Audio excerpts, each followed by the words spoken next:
Boa noite a todos. Que a paz de Jesus esteja em nossos corações. Vamos então nos envolvendo com esse lar espírita, onde aqui todos nós nos encontramos diante do nosso mestre, diante do mentor da Casa de Caridade, José de Mococa, que nos fornece a assistência necessária para que continuemos nas lutas das nossas vidas, sem desistirmos, sem nos deixarmos quedar pelas vicissitudes interiores e buscarmos sempre a grande e maravilhosa assistência de Jesus, pois Ele, no externo do seu amor e no interno deste também, pode e traz para nós grandes conhecimentos, mas o maior conhecimento adquirido que Jesus nos trouxe é o amor, que é o sentimento, pois podemos ter todas as culturas da terra, se não tivermos o amor, nada seremos vazios, seremos na verdade um jarro, belo e bonito, mas sem conteúdo algum. Que tenhamos a água viva dentro desse jarro, para que possamos matar a sede daqueles que nos procuram, pois ter conhecimento é importantíssimo, mas é necessário que tenhamos amor, pois se tivermos amor, até o conhecimento que adquiriremos nas nossas vidas se sublima, se torna elevado, se torna belo, se torna bonito em sua extensão, porque não estaremos vendo coisas pequenas, coisas efêmeras, coisas banais, estaremos olhando na profundidade. Então que estejamos olhando não de forma rasa o dia de hoje, mas estaremos olhando na profundidade o que temos para nós, apesar dos problemas, apesar das dificuldades, apesar dos embates da vida, o que podemos buscar dentro das experiências que estão sendo colocadas em nossa frente, o que está sendo apresentado para nós. Será que as experiências que são apresentadas, as dores, é para desistirmos? Ou será que é para nos tornarmos mais fortes, para nos tornarmos campeões? Pois nenhum homem na terra poderá exercer alguma atividade se não se esforçar, e a dor é por ela do nosso espírito. Ela vai nos fazer nos impulsionar à frente, ela vai fazer com que consigamos chegar lá. Vamos chegar realmente ali no final da corrida, mas para isso precisamos treinar a corrida. Então treinemos interiormente, treinemos os nossos corações, não temamos a nada, pois se tivermos Cristo dentro dos nossos corações, se tivermos nosso Pai conosco, nada nos faltará, nada estará, porque Jesus não deixará uma ovelha que seja fugir do seu rebanho, trará todos para o seu momento, para o seu encalço. Então não nos preocupemos excessivamente, nos preocupemos para alcançar o melhor, mas se alcançarmos espiritualmente, alcançaremos materialmente. É algo natural, é algo que muitas pessoas fogem, pois a gente vê que muitas pessoas procuram o quê? As coisas materiais, vão para os lugares procurar as coisas materiais, mas é o contrário, busquemos as coisas do Espírito, que as coisas materiais se refletirão para nós, estaremos tendo as bênçãos que precisamos, porque ninguém melhor do que Deus sabe do que precisamos, não é? E nós mesmos também.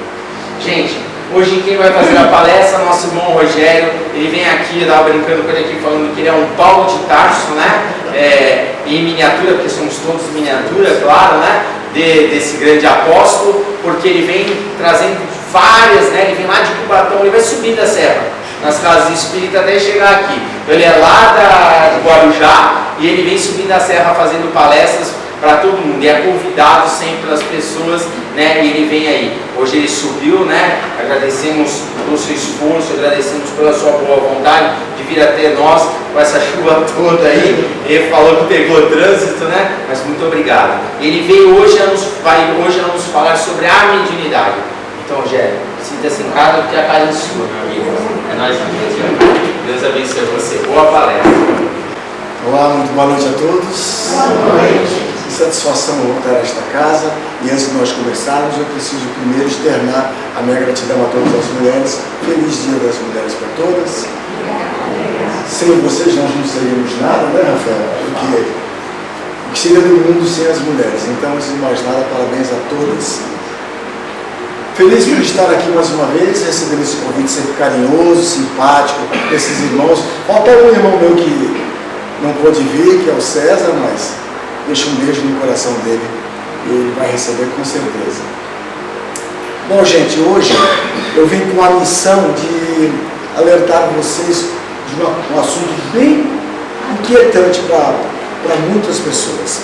Eu vim falar hoje sobre a mediunidade, mas não aquela mediunidade, como é que eu posso chamar? Vamos falar da mediunidade saudável e daquela mediunidade que muitas vezes acontece de não ser saudável. Porque o próprio trabalhador acaba se deixando levar principalmente pelo melindre, pelo orgulho, e acaba se deixando passar e abrindo brechas, né? A gente sabe que nós somos ímãs, e se nós não vigiarmos o tempo todo, principalmente os trabalhadores, aqueles que têm a mediunidade mais aflorada, principalmente esses irmãos, os irmãozinhos que estão lá fora acabam nos acompanhando, inevitavelmente, não é verdade? E antes de começar, eu vou ler para vocês aqui, antes de começar a ler o livro, eu vou ler só um trecho de Emmanuel, que eu trouxe o livro Seara dos Médiuns, para que a gente possa conversar, né? Apenas 2 itens nós vamos ler do Seara dos Médiuns, mas antes eu quero ler só um adendo de Emmanuel, uma frase que eu traí dele, em outra obra, que diz exatamente assim, o seguinte, a respeito de mediunidade. Segundo Emmanuel, mediunidade é o talento do céu para o serviço de renovação do mundo, lâmpada que nos cabe acender, aproveitando o óleo da humildade. É indispensável nutrir com ela a sublime luz do amor, a irradiar-se em caridade e compreensão para todos os que o cercam. Emmanuel. Por que eu já abri falando sobre isso? Porque Emmanuel já vem nos alertar a respeito da humildade. O trabalhador, o médium, todos nós somos médios, temos mediunidade, senão não estaríamos aqui, na verdade, encarnados, porque nós temos alguns um pouco mais e outros nem tanto. E para que a gente adquire uma mediunidade um pouco mais aflorada, é imprescindível que a gente estude e que a gente aprenda. Alguns, muito raras exceções, já nasceram prontos. É o caso do Chico e de tantos outros. Mas não é o nosso caso, nós estamos aqui aprendendo. E para que a gente adquira esse conhecimento e esse entendimento do que é a mediunidade em nossas vidas, nós precisamos ganhar o conhecimento através da leitura. Porque por mais que eu já me sinta preparado, e isso a gente vê nas casas, sempre aparece alguém já querendo ir na janelinha, né? Não é que eu vim da casa tal, eu fiz trabalho tal, e aqui eu já quero trabalhar, já quero dar paz. E não é por aí. Todas as casas têm a sua direção, e cada casa com a sua direção tem um departamento, tem a sua conduta de levar os trabalhos da casa. Muitas casas que eu conheço, é preciso que a pessoa estude muito, para depois começar a ter o acesso a uma mesa mediúnica. Ninguém vem de fora, do nada, já senta e já sai falando, não é por aí, não é verdade? Então, eu venho nos alertar da necessidade da nossa humildade como cristãos, entendedores do Cristo, pelo menos vontade nós temos, né? A gente não entende tudo, mas ele vem nos alertar para a necessidade de nós sermos humildes nesse item da mediunidade. Aqui nós vamos ler várias situações, tanto no livro Seara dos Médiuns, como no Evangelho, porque o link é direto. Nós vamos ler, vamos perceber, vocês vão perceber na leitura, o quanto é necessário estar equilibrado. O quanto é necessário que nós, trabalhadores, que estamos aí numa labuta de mais de 10, 20 e 30 anos, que nós estejamos sempre, imprescindivelmente, ligados e prestando muita atenção em tudo que nós fazemos, principalmente no dia de trabalho mediúnico. É preciso ressaltar aos trabalhadores que o dia do trabalho mediúnico é um dia que nós precisamos nos policiarmos. Porque a gente não pode comer demais, a gente não pode beber, a gente não pode... Porque tudo isso que a gente adquire para dentro, que a gente coloca para dentro dos nossos corpos, vai se refletir numa mesa mediúnica. E os espíritos que nos assistem vão ver realmente quem está preparado. Então Emmanuel, já no início, vem dizer que o aproveitamento do óleo da humildade é indispensável nutrir a sublime luz. A luz que ele fala é Jesus, é a luz que nos caminha, que nos leva para os nossos roteiros de vida. É a luz que todos nós procuramos e que se chama Jesus, não é verdade? Então, por esse motivo, nós vamos entrar agora na leitura do livro de Emmanuel, e eu peço a atenção de vocês para essa lição. São duas lições muito importantes, reflitam com atenção nesse texto. E diz assim Emmanuel: o nome da lição é Fome e Ignorância. É a lição de número 32 desse livro. Diz assim: atentos ao impositivo do estudo, e ele sempre vai falar do estudo, a fim de que a luz do entendimento nos ensine a caminhar com segurança e a viver proveitosamente, estabeleçamos alguns confrontos entre a fome e a ignorância, dois dos grandes flagelos da humanidade. A fome ameniza o corpo, a ignorância obscurece a alma. A fome atormenta, a ignorância anestesia. A fome protesta, a ignorância ilude. A fome cria aflições imediatas, a ignorância cria calamidades remotas. A fome é crise gritante, a ignorância é problema enquistado. Em todos os lugares, vemos o faminto e o ignorante em atitudes diversas. O faminto trabalha afanosamente na conquista do pão. O ignorante é indiferente à posse da luz. O faminto reconhece a própria carência. O ignorante não se define. O faminto aparece. O ignorante oculta-se. O faminto anuncia a própria necessidade. O ignorante engana a si mesmo. Qualquer pessoa pode atender à fome. Qualquer pessoa. Raras criaturas, porém, conseguem socorrer a ignorância. Para sanar a fome, basta estender o pão. Para atingir a ignorância, é indispensável fazer luz. Nesse sentido, mentalizemos o provedor divino. Todos sabemos que o pão entregue pelos discípulos a Jesus, a fim de ser multiplicado em favor dos famintos, é aproximadamente o mesmo de hoje que podemos amassar com facilidade. Mas a luz entregue pelo Senhor aos discípulos, para ser multiplicada em favor dos ignorantes, exige perseverança incansável no serviço do bem aos outros, com espírito de amor puro e sacrifício integral. Valendo-nos, pois, da conceituação que a fome e a ignorância nos sugerem, concluímos que na doutrina espírita não nos bastam aqueles amigos que nos mostrem médiuns e fenômenos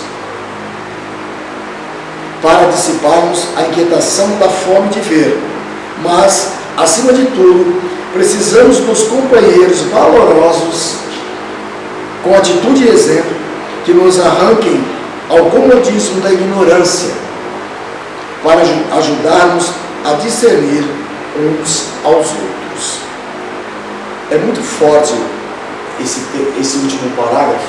Eu não sei se vocês perceberam, quando ele diz que a conceituação que a fome e a ignorância nos sugerem, concluímos que a doutrina espírita não nos bastam aqueles amigos que nos mostram médiuns e fenômenos. Inevitavelmente ou equivocadamente, alguns que detêm até uma certa facilidade com a mediunidade ainda estão voltados para o fenômeno, para a necessidade de se mostrar. O que isso é um grande erro, é um ledo engano. É imprescindível que nós entendamos que para que adquiramos a espiritualidade que nos assiste dentro desta casa, por exemplo, nós precisamos estar alinhados com eles. E só vamos estar alinhados se adquirirmos o conhecimento. Sem conhecimento, o Espiritismo não dá saltos. Concorda, meu irmão? Não existe saltos no Espiritismo. A pessoa que chega numa casa como essa, querendo decisões ou resultados imediatistas, não vai atingir. Eu já falei isso da outra vez que estive aqui, que nós precisamos, dentro de qualquer instituição religiosa, termos a fé. Se nós não tivermos fé, nada vai acontecer. Concorda? Então, não adianta ter necessidades imediatistas, porque elas não vão vir. Você precisa estar compenetrado, acreditar que você vai conseguir. Eu falo dos participantes, das pessoas que vêm na casa com frequência. É imprescindível que esses irmãos entendam que através da sua fé você vai conseguir os seus objetivos. Passando para a segunda leitura, ela diz assim: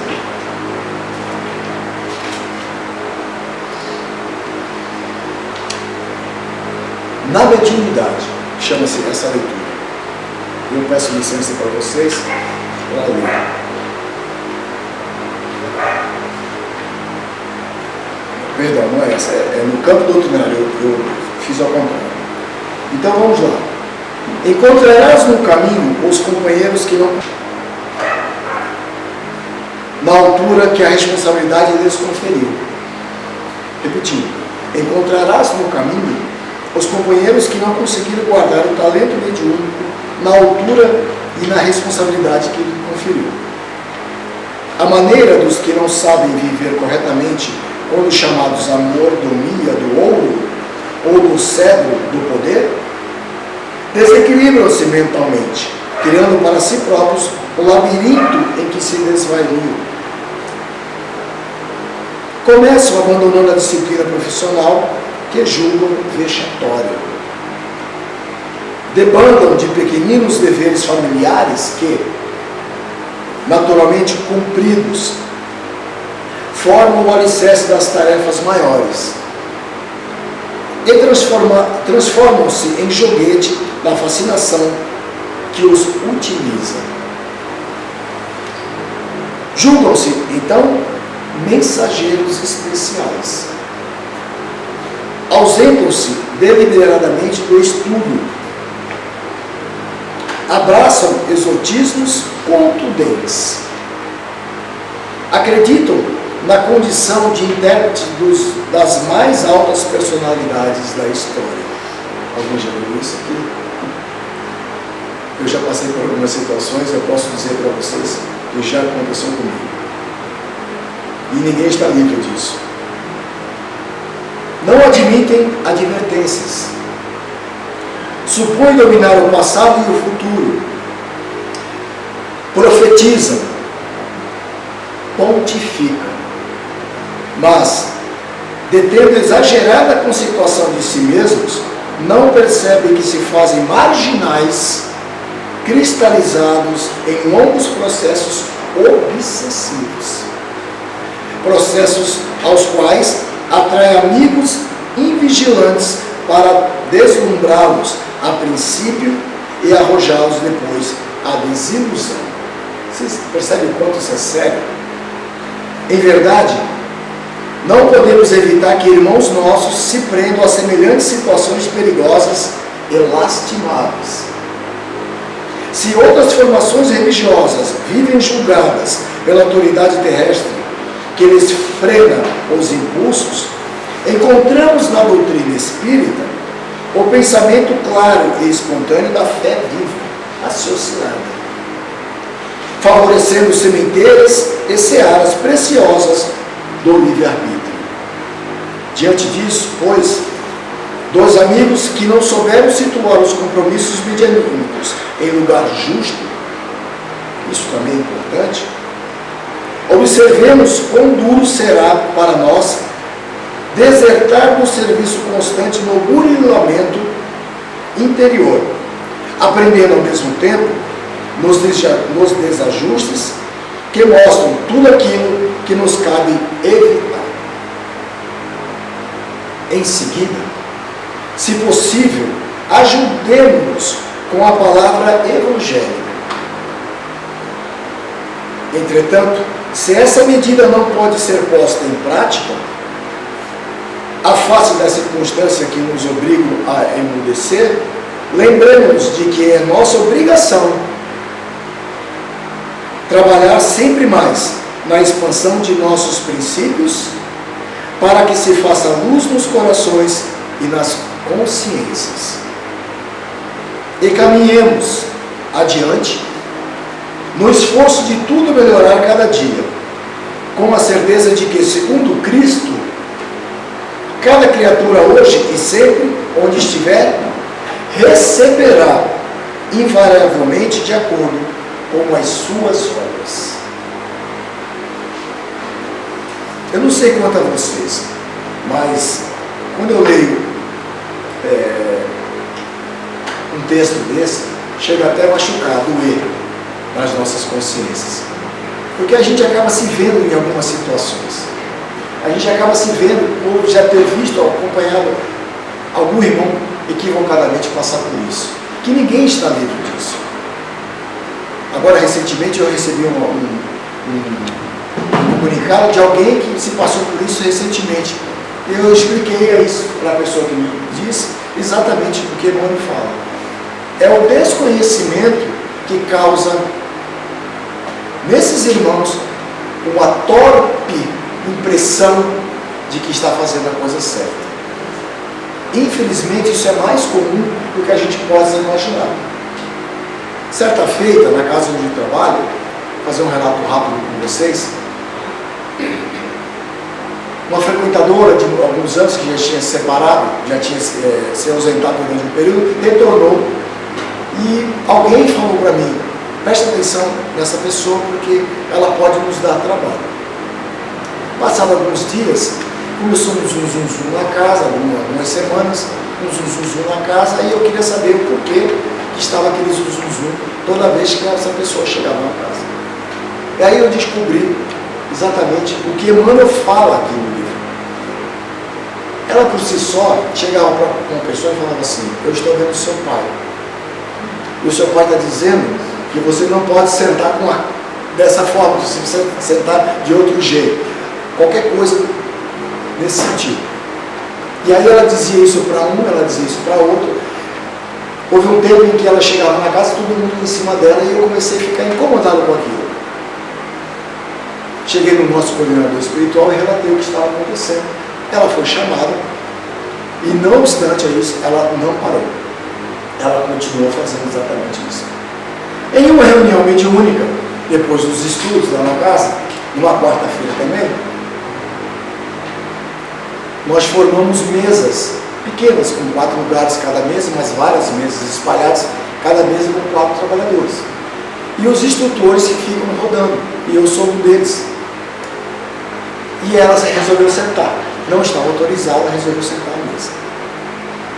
Eu vendo aquilo, já que o nosso coordenador não estava presente no dia, a responsabilidade era minha, eu não fiz absolutamente nada, deixei ela sentar, para ver até onde ela ia. E nesse exato momento, a máscara dela caiu. Por quê? Porque assim que termina os trabalhos, a gente lê o que foi psicografado, a gente conversa a respeito do que os trabalhadores receberam, quais foram as mensagens que chegaram. Então sempre tem alguma coisa importante para ser dita. E aí ela vira, essa pessoa vira para uma mãe que tinha perdido um filho de 16 anos, em torno de 6 meses, e fala assim: eu vi o seu filho. Quando ela falou isso, a minha pena já ficou. Eu falei: ela não está fazendo isso. Porque eu já estava ciente do que estava acontecendo fora dos trabalhos. E aí ela resolveu fazer do meu. Só que a mãe, esta mãe, muito sofrida, uma amiga nossa, trabalhadora, incansável na seara também, já com seu conhecimento vasto na doutrina, virou para ele e perguntou assim: descreva o meu filho. E aí ela não descreveu o filho. O que ela disse não condizia nada com o que o filho dela foi. E aí a máscara dela caiu. E aí ela percebeu a bobagem que ela vinha fazendo E aí pedimos para que a espiritualidade tomasse conta dessa situação e ela simplesmente se evaporou e nunca mais apareceu na casa. Ninguém precisou fazer nada, ninguém precisou pedir para que ela se retirasse, ela só foi desmascarada em público. Por que eu estou dizendo isso? Porque inevitavelmente a gente acaba vendo isso no transcorrer da nossa existência dentro de uma casa espírita. Isso acontece e não é tão incomum assim. O trabalhador, o médium, ele, de uma certa forma, quando ele se ilude, ele está com aquela impressão que ele é o supra-sumo da mediunidade, é aí que é o grande problema.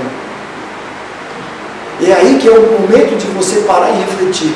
Peraí, eu não sou isso.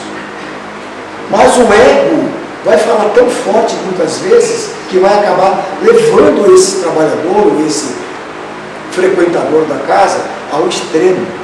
Como essa jovem moça que frequentou a nossa casa lá no Guarujá. Jovem moça não, porque ela devia ter quase uns 40 anos. Então, não era criança. Não era uma pessoa que já não tinha o conhecimento, já sabia o que poderia fazer e o que não poderia.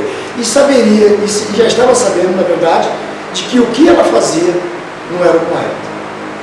Mas o ego que ela inflou dentro dela foi tão grande e ela simplesmente não conseguiu se dominar e deixou fluir. E aí nós percebemos que a influência externa nela agiu muito mais forte, até dentro da casa espírita. A gente sabe que esses trabalhadores, que esses espíritos espíritas, eles estão sendo obsediados, eles estão sendo conduzidos a fazer tudo isso. Às vezes, muitas vezes, não é nem culpa dele. Muitas vezes, ele está sendo vampirizado de uma tal forma pelos obsessores, por esses irmãos, porque ela fornece tudo o que eles querem. O ego dela é inflado de uma tamanha forma que ela não consegue lutar contra. E é exatamente o que Emmanuel nos pede: a concentração, o entendimento, o estudo consciente das obras do Cristo. Ser espírita, ter a mediunidade aflorada, não é privilégio para ninguém. É carnê que nós temos que pagar aqui na Terra. São dívidas que nós trazemos de outras encarnações para que nós resgatemos nessa vida. Nós precisamos ter essa consciência, porque não é vantagem para mim sair daqui e ficar vendo espíritos pela rua. Eu nem quero ver. E também nem estou preparado para isso. Se eu vir, tudo bem. E eu entender que é um espírito, depois que a perna parar de tremer, eu até posso entender. Mas o que eu quero dizer com isso é que nós não estamos preparados para isso. Porque as pessoas acham que ver espírito é a coisa mais linda do mundo. Eu posso garantir para vocês que não é tão simples assim. Que para você ver um espírito, você tem que estar no mesmo padrão de vibração dele. Você não consegue ver um espírito se você não estiver na vibração. Ou se ele não vier a sua. Tudo bem? Agora, se o que eu vejo lá fora é só coisa que eu não gosto, então a minha vibração está bem baixa. Agora, eu vou dizer uma coisa bem séria para vocês. Os espíritos que nos assistem nesta casa, os espíritos bons, não precisam se apresentar para a gente. Eles não precisam da nossa energia deletéria para nos mostrar alguma coisa. Quando eles querem fazer isso com a gente, eles fazem por intuição, através de um sono, como é o meu caso, ou através de uma mesa mediúnica. O espírito consciente, esse que já está equilibrado, que já tem a sua bagagem, que é um espírito de escola, ele não precisa se mostrar para a gente. E quando eu saio na rua e começo a ver isso, ver aquilo, aí eu pego uma irmã e falo: minha irmã, estou vendo um fulano de tal do seu lado.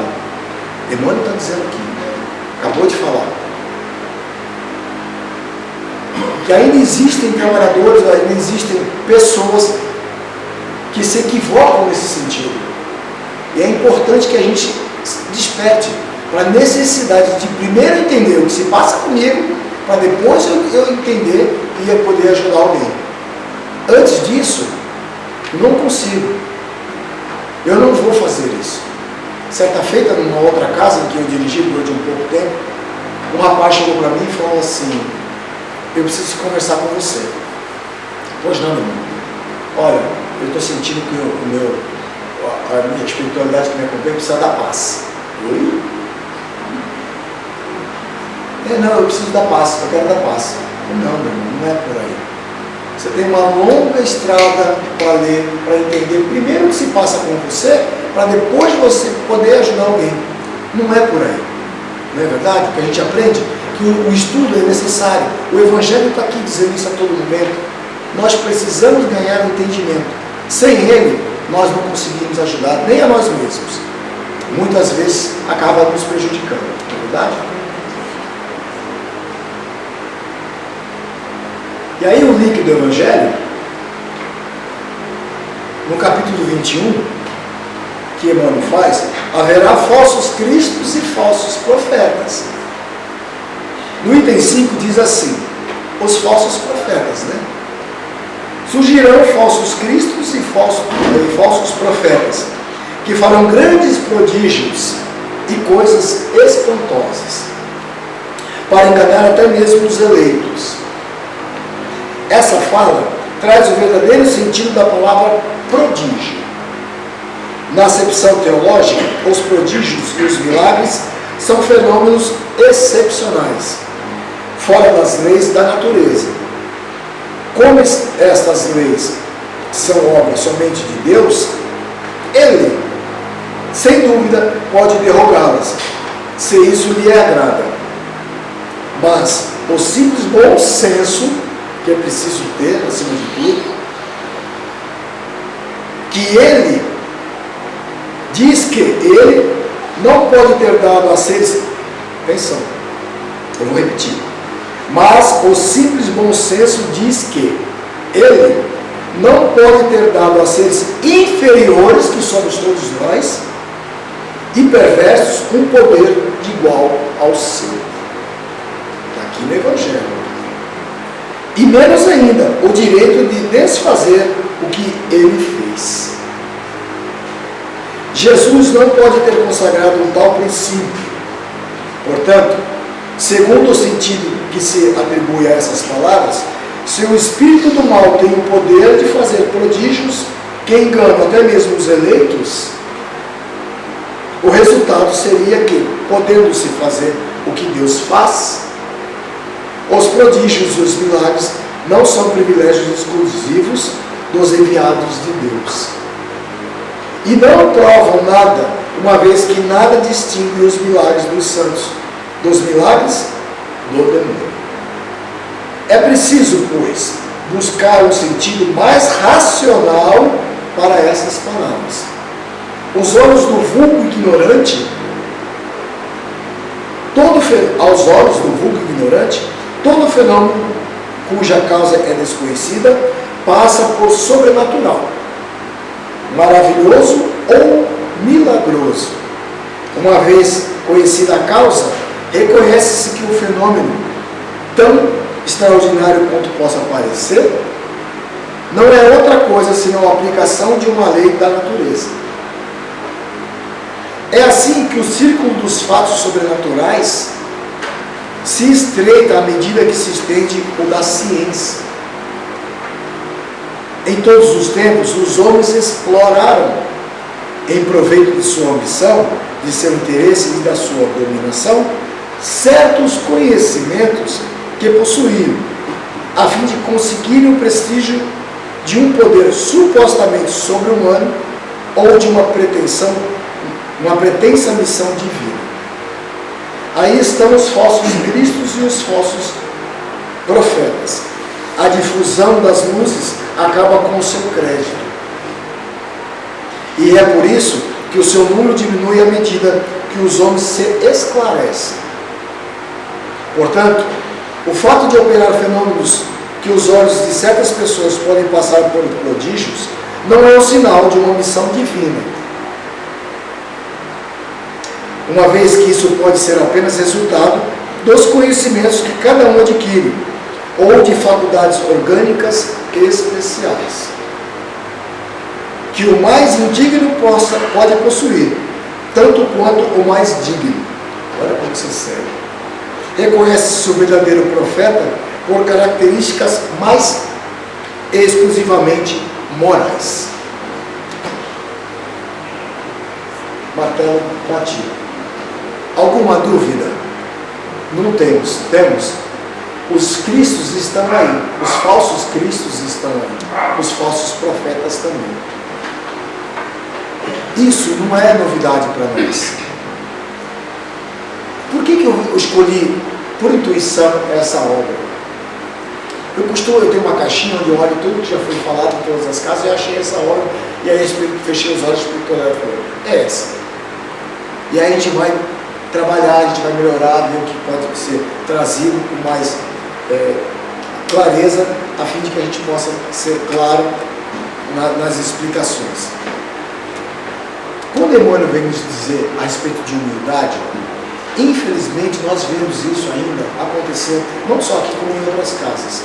Pessoas equivocadas achando que já pode ir com o braço para a janelinha, né? Chegou aqui, já vai, pega, já põe o braço na janelinha, achando que já pode sentar na melhor parte do assento, no melhor local, e achar que e não é por aí. É imprescindível, importantíssimo que adquiramos o conhecimento através dessas leituras. Só através da leitura a gente vai poder entender, como eu já falei, e vou repetir, entender o que acontece com a gente, para depois a gente pensar em ajudar alguém.